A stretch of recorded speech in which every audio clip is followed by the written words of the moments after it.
Hi, this is the Influx Press lockdown discussion with me, Kit, and Gary Budden over there. Hello. Gary's over here. I'm here. It's over Uh, there.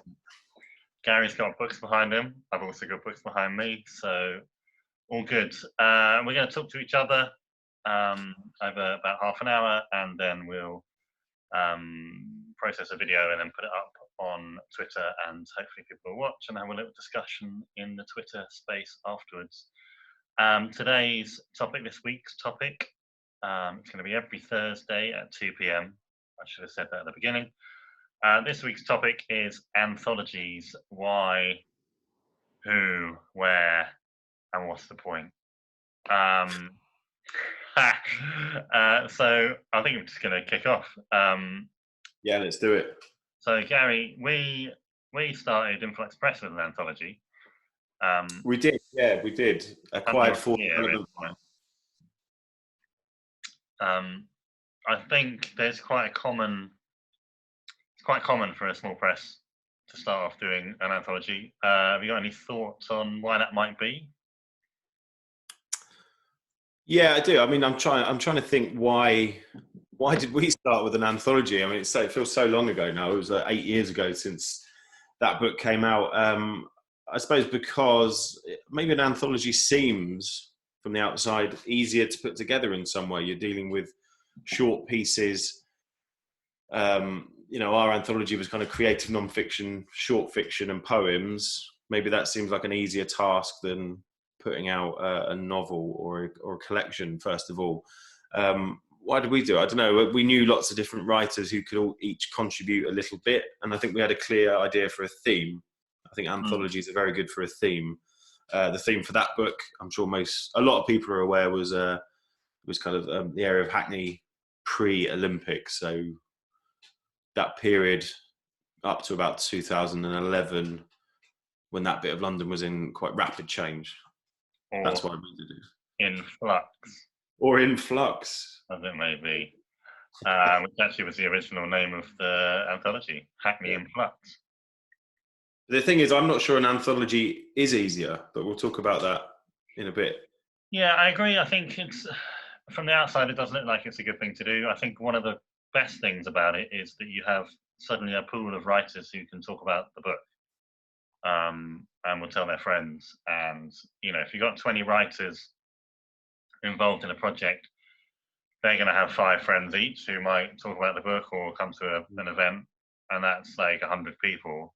Whereas when it's a single author thing, I think, then it's, I think possibly, I don't know, because we didn't start with anything else, so we don't have any knowledge of how to start something not with an anthology, but I imagine from the outside it looks like, okay, this is how we start something because we can get more people behind it initially. Yeah, I think I'd agree with that. I mean, I wonder if that was actually our thinking, but definitely when you've got 20 people being able to go, oh, here's a new press, here's this new book, I think you're definitely going to get, in theory, you should get more interest at the beginning. You can get a bit more of a buzz around it. Whereas if you were launching a debut writer from a press that no one's heard of, I think that would be a bit of a challenge. I also think, given the nature of the theme and stuff like that, a borough in London has a wide variety of people and experiences that a single author, several single authors have tried to capture in the past. And I think an anthology in its chaos sometimes can capture something better in a way if it's themed around a specific location or, that sort of thing. Well, that was our idea, wasn't it? It had a very tight kind of geographical focus, which I think worked for that anthology. I think it was pretty successful for what it was at the time. I was really happy with how it was received. It's definitely the reason why we kept making books. So that book's 100%. Everything that we've ever done since then. Yeah. So talking of anthologies, I mean, I won't be able to say which ones have launched presses, but I've got a pile down here. Hold on. I've got a pile as well. I had to rummage around for anthologies I've got here. From our sister publishers, aka our literary beef, which is Nathan's Dead Ink, Know Your Place. So this is, I suppose, a specific anthology on working class writing and about working class identity and lives. It didn't launch Dead Ink, but I certainly think it pushed them perhaps further into the minds of the general public. Would you agree with that?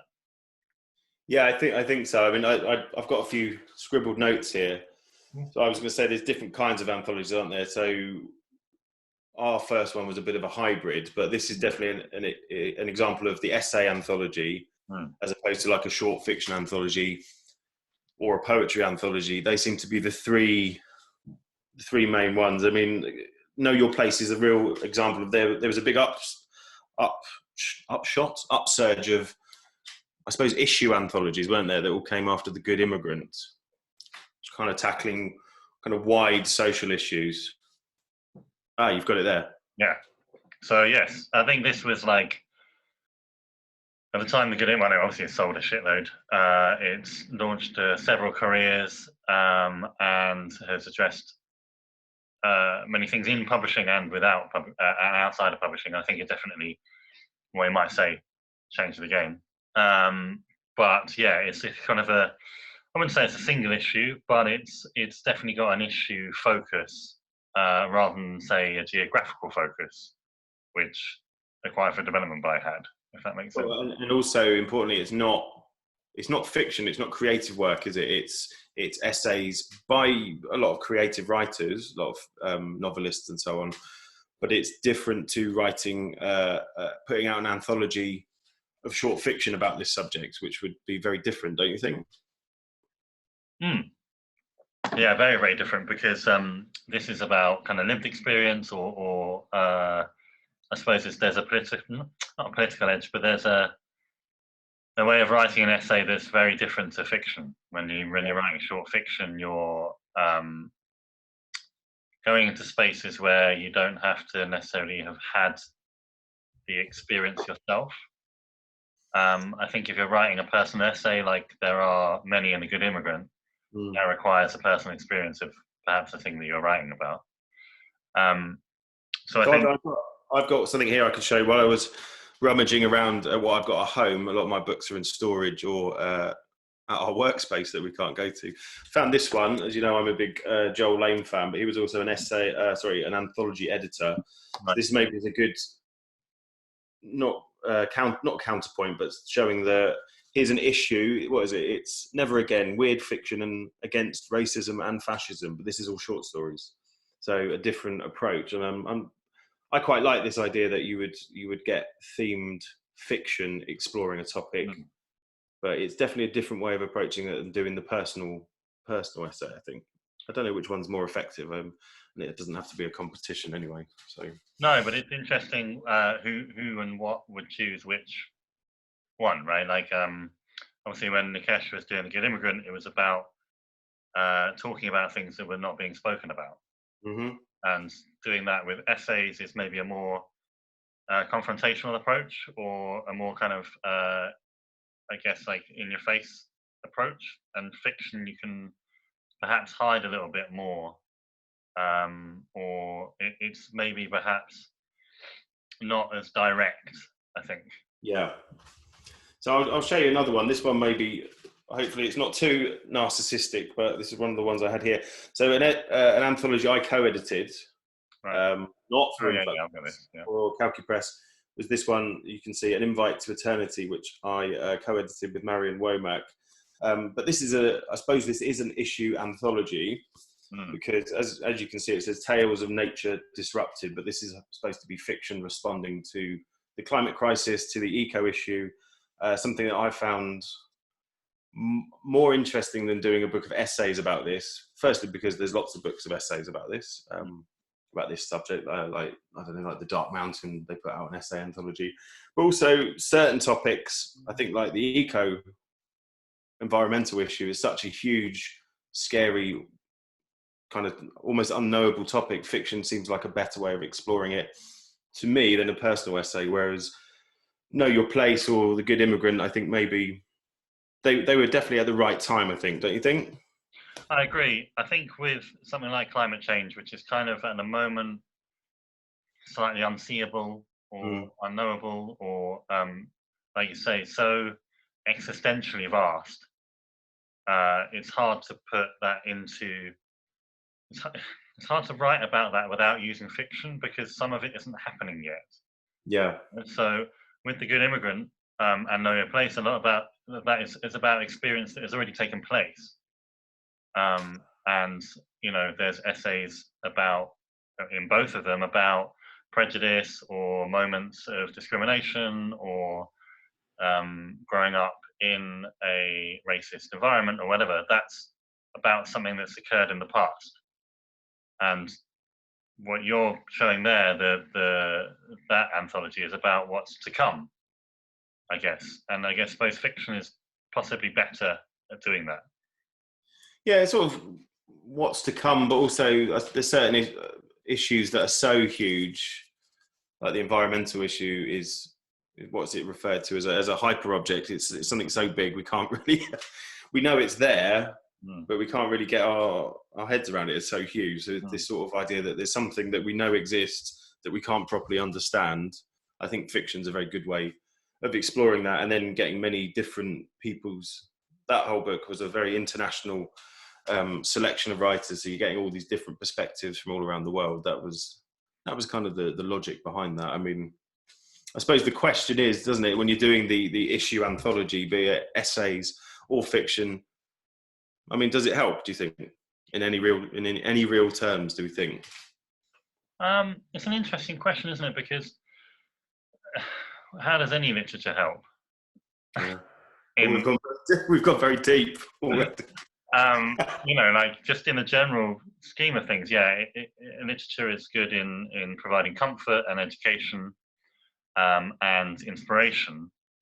But I think ultimately any action that takes place Yeah. does not necessarily have to have derived from literature.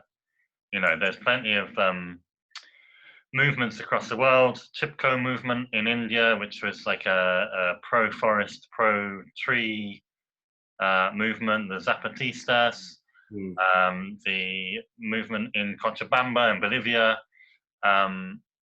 which are, the theory and stuff may be derived from literature and stuff like that, but the action, some of it's done by illiterate people who aren't Yeah. reading. They're just taking action. You can count in the Cuban cigar manufacturers in the early pre-revolution era where they just listened to someone reading. It's not necessarily the book in someone's hand Yeah. individually that makes that much of a difference. But I suppose there's one way of It's one way of propagating ideas, amongst other media, if that makes sense. Yeah. I think the two we've mentioned, Good Immigrant and Know Your Place, have definitely pushed the conversation forward, at least within, I suppose, the publishing industry, within the writing world. Yeah. I don't know. I wouldn't be able to, I mean, how would you even quantify it? I wouldn't even be able to say, has it had a wider effect? I don't know, but it's definitely, I think, had positive effects in, within the sort of the conversation within book world, whatever that is. Yeah, I And I guess think that's a good thing. the question there would be: are those books? And I don't have an answer to this, but are those books a response to something that's already happening, or a trigger for action that occurred after? I think with The Good Immigrant, it was probably a trigger. I think looking Yeah. at the way things changed after 2016, especially perhaps on a surface level of introducing diversity measures in publishing houses and that sort of stuff.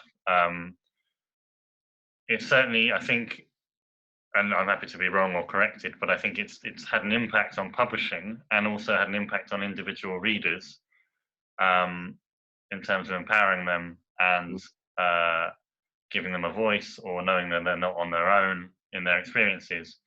But how far a book can go to tackling the sort of systemic problems outside of that, I'm not sure.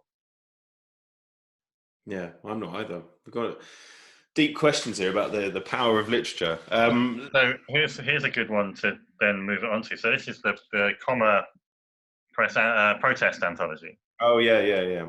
So this is historians collaborating with fiction writers, and the historians give the fiction writers a protest from history, with all the facts and the story and the characters and the narrative, and then it's up to the fiction writer to do what they want with that, but to write a story of that protest.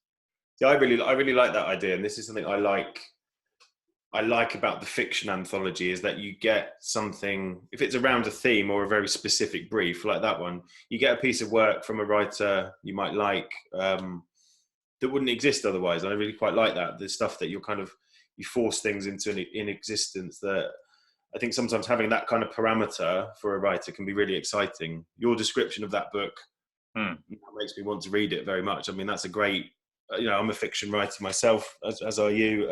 That sounds like a great writing challenge and really, really fun as well. Yeah, so I can just give a couple of them. So there's, I won't say the writers who wrote them, but the protests: Peasants' Revolt, Midland Rising, Diggers, Luddites, Radical War, Suffragettes, National Blind March, all that stuff. Anti-Vietnam, Anti-Rivers of Blood, Night Cleaners Strike, Welsh Language Protest, Brixton Riots, Greenham Common, Section 28, Poll Tax Riots, Anti-Iraq War Demo. In a way, bringing what may be political agitation or movements that led to mass change into a fictional world, kind of combining what we're talking about, although done retrospectively, because this is not about protests that are currently happening. In the way we're talking about, like, does the anthology need to change? Does it respond to change? This is definitely responding to previous things, but I didn't know that much about some of these protests, and it was quite inspiring to read. Well, you definitely sold a book for Influx Press just then. There's got a huge amount of interest in nearly all of those protests you mentioned. Yeah. But to me, I find it of interest. We could apply this to fiction in general. I mean, when you're kind of dealing with these sort of politicized or political issues, I suppose I've always been most interested in the kind of ground level individual experience of that. And some people, I think, necessarily you have to view history in different ways, don't you? You have to view the sort of grand sweep and sort of the huge forces of economics and all this kind of stuff. But I've always been interested in literature, in film, in music, about that kind of, that first person perspective, how it affects individuals, families on that kind of ground level. So that book sounds fantastic. Yeah, I wonder whether the real impact of an anthology in that sense is on literature itself. So, if we're taking The Good Immigrant or Know Your Place or other things like that, somehow for me, the impact of those books is actually on the writers themselves who are involved. In what way do you mean? How do you mean? In the sense that it gives a platform to some writers who might not have been in the public eye to start with, but it also gives, like you say, it gives them a chance to write about something they might not normally write about. So the impact kind of going, apart from being on the reader and changing maybe the way publishing operates and stuff like that, or changing the conversation or moving the conversation on, the impact is also on the writers themselves. Yeah. Does that make sense? Yeah, I would agree with that. To pick that, so there's almost a more practical reason for these sort of things, isn't there? So you and I obviously both, with our many hats on, we're commissioning editors. So it does help a writer's CV, doesn't it? If you go, oh, such and such has sent me their manuscript, you have a quick look. Oh, they were in that anthology. They've been in this anthology, published here, here, and here. It's, even if those anthologies, I'd say, don't have huge amounts of readers, I suppose the people within our industry will know those books, will likely to have read it or know people who have read it, and will go, okay, that's a sign of been working at it for a while. You kind of know the territory a little bit, and also are good enough to be published in these places. So it's often it's a kind of green light to the commissioning editor, isn't it? Yeah, I think so. Yeah, a little bit like having I don't know, doing an EP if you're a band, or and then wanting to get an album signed, or supporting a band on tour. and then gaining fans that way. Like, if you're not the headline act, but you're in the sphere of the other bands that are bigger than you that are drawing the audience. Do you have headline acts in anthologies? There's a question. I think you do, because like, I mean, we've done it. We've when we've promoted or talked about stuff like that, it is saying the anthology features, and then you do give a rundown of the more well-known authors first. Yeah. You know, you don't start the. Let's have a look. Actually, hold on. So yeah, on the back of Know Your Place, it starts Kit DeWile, Lee Rourke, Catherine O'Flynn, Yvonne Singh, Sean Norris. It's not alphabetical. You know what I mean? So they came up with a list there. Interesting. So. And on this one, Invite to Eternity, I think we just did it in alphabetical order. Oh, okay. Oh no, I'm completely lying. It's just I don't think there was a kind of pecking order though. That's right. The thing. Right. Okay. Well, I mean, I think if you have a couple of headliners, you might want to bang them up there. I don't know. I think it's not necessary, but it's understandable. So as a punter, as a book buyer, would you buy an anthology? What would make you buy an anthology? Would it be the sort, what do they call it, the flagpole sort of name at the top, or would it be the theme? Would it be the publisher who's putting it out? What factors are at play that would make you buy an anthology? Because they are harder to sell as well, aren't they? Yeah, they are. They are. I think a couple of things, maybe in ranking order, I'd have what it seems to be about. So I think like there has to be some sort of theme, or like this one here, which is that one. It's Tamil pulp fiction from Yeah. South Indian Press, called Blaft. This is just like a collection of like what you would have called penny dreadful stories in Britain, but like from Tamil writers translated.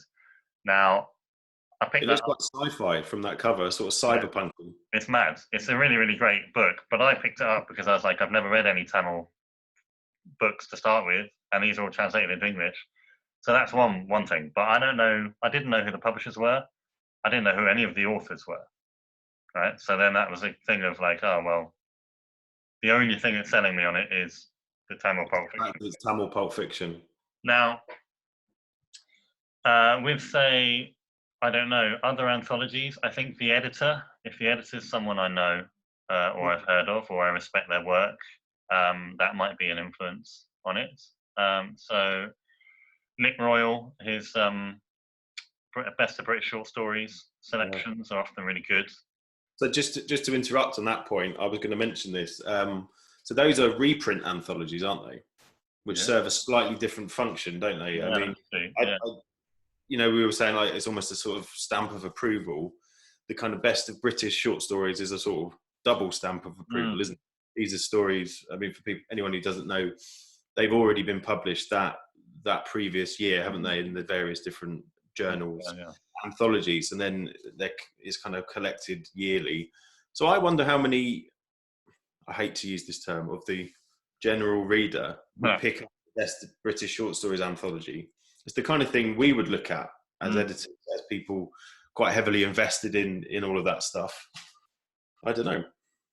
Yeah, I'm not sure either, unless you were like a keen collector of them or you wanted to keep up with that stuff. I mean, I've got like a Penguin best short stories from 2010.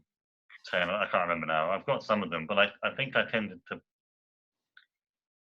So we'll come on to that in a second, actually. But so there'll be editors. So for something like The Good Immigrant, I think Nikesh's advocacy and drive behind it probably encouraged a lot of people to buy it. Yeah, the editor that drives it, and then thirdly would be the publisher. I think if I knew the publisher and they were like Salt or Dead Ink or Comma, then I might want to pick it up. But then this has moved me on to a different thought, actually, which I've now lost.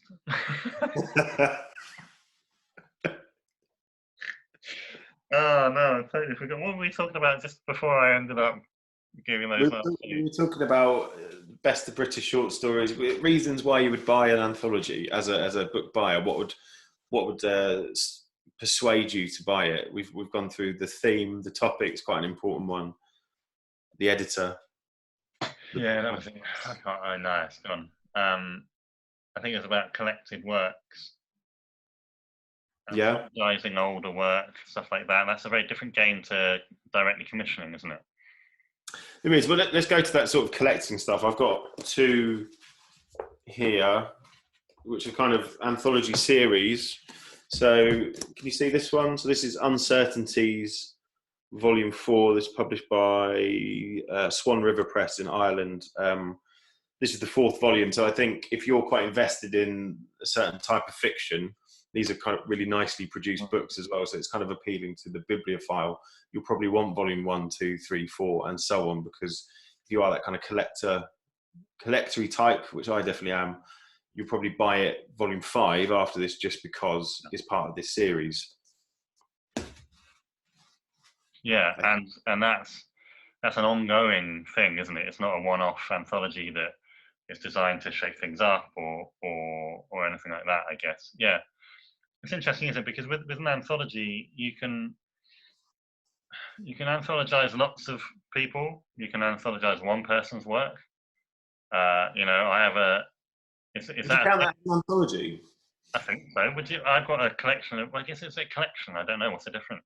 Yeah, I think that's a collection. You mean like the kind of the sort of what, like the best short stories of J.G. Ballard or whatever. Yeah. See, I wouldn't call that an anthology. But it's not a book That's a collection. specifically he wrote at the time. Someone else has collected it all together. Yeah, that is an interesting question. Maybe that's something we can put to Twitter afterwards, because I'd like to know what people. I would say that's not what I would call an anthology. So I've got books by certain writers where it's gathered together all of their ghost stories, but they weren't necessarily ghost story writers. Right. So they hadn't intended to put those stories out as a book. Yeah. If that makes sense. Yeah. Okay. Posthumously or later in their career, they've gathered certain stories that fit a theme. Yeah. I don't think that's an anthology. For me, an anthology means various different writers. Right. But maybe I'm wrong. I'm quite willing to think you are. Yeah, and also, it's not a hill I would die on, this one. No, I know what you mean. I think it's also interesting when to be introduced to a certain area of literature. Often an anthology can help that way. So, let's say like with the Tamil Pulp Fiction, I knew nothing about it, so I got a wide range of authors writing that stuff. It might be that you don't know much about Argentinian writing, so there's a book of Argentine short stories, or do you think they're effective, or is it better where you have like a theme? Like, because the best Argentinian short stories is not a theme, is it? You know what I mean? It's not, people aren't writing towards it. It's just a collection of other work to present. In the same way that like the yearly best of British short stories is not a theme other than your writers writing and working in Britain. I mean, it's a tough one, isn't it? Because I think we mentioned Comma Press earlier. They do a whole series of the book of, and then you insert the city name. I think they can be quite useful in the same way we did one just about a whole London borough. If it's for an entire country, I don't know. It's tough, isn't it? Because that country might have very, very different genres and stuff within it. And I think as a writer, you might be annoyed at being lumped in as an Argentine writer, but I suppose what's its function? If it's translated into English, it's there as an introduction for a different readership, I suppose. I think so, but also you're looking there at problems with gatekeeping. Who's deciding what goes in? Who's decided what is Argentinian fiction? What's the best? Whatever.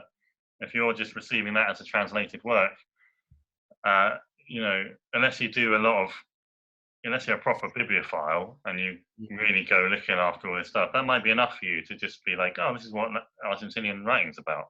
But you have to question who's doing the selecting. What are they leaving out as much as what are they putting in?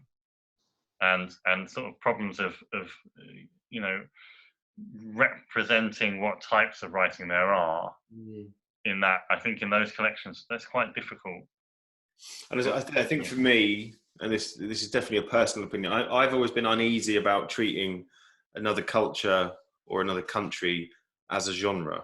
Mm. I'd find it very strange for someone to go, I really love British literature. I'd find that a strange thing to say. Yeah, yeah. If I were to go, oh, I love Italian fiction, I'm not sure that means anything. What do you mean? Do you like Italian thrillers? Do you like Italian genre writing? I think what they mean is they like Calvino and Umberto Eco and stuff like that. But I think, do you see what I mean? I think it's it's particular. I think that is particular to what you might term global South writing, where people will say, "Oh, yeah, I love Mexican literature," or I mean, these are huge countries, aren't they? I mean, what are we talking about? It's interesting though, because I think certain places can have their own kind of literature. I've got an old anthology here, which is the Time Out Book of London short stories, which I think when was I bought this in a Oxfam shop quite recently. When was it published? It was published in 1993, but it's got people like Nicola Barker, Gordon Byrne, Jonathan Carroll, Neil Gaiman, Hilary Mantel, Chris Petit, Adam Thorpe. I would argue, for example, that like none of London them live in London anymore. I think. Yeah, it's quite interesting. I think certain cities can have their own almost subgenre of writing.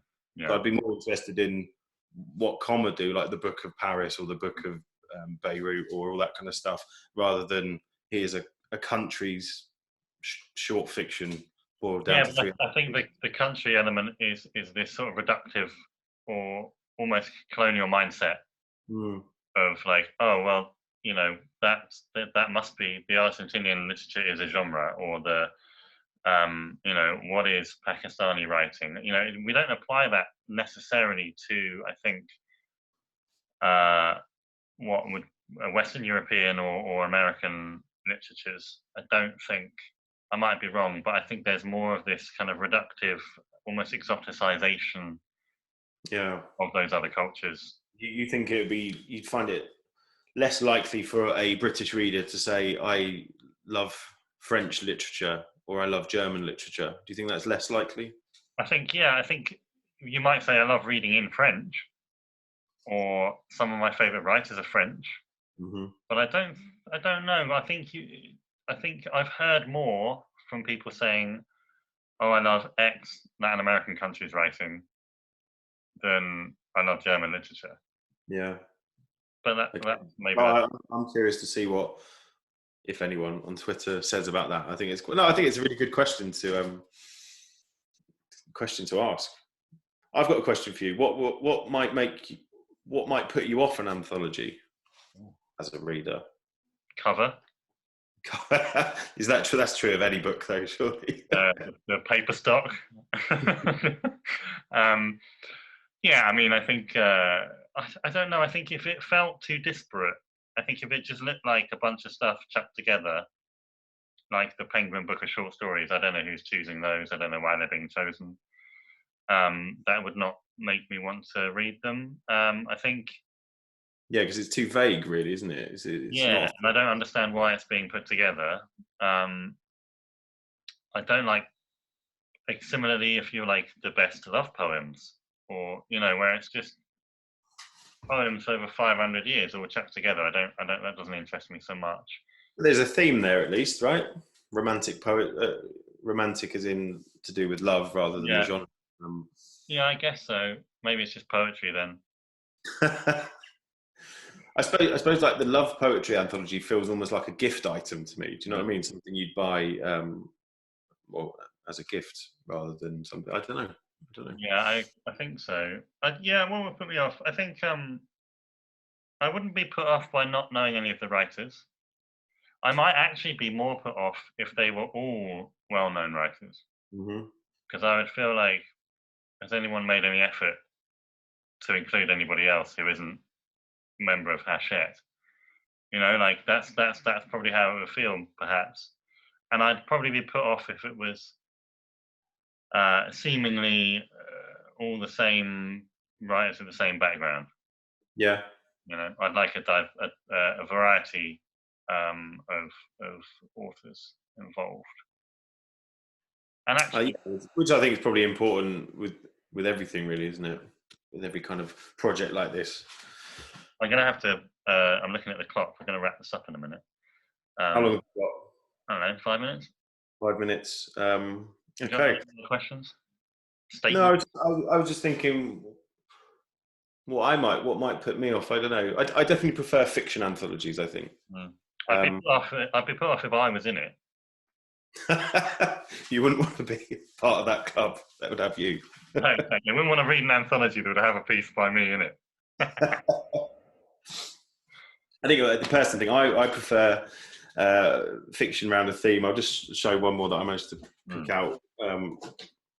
It seems so narcissistic. I did have a story in this, but this is, I think, one of the best looking, and for me, one of the most kind of successful in terms of the stories other than mine in it.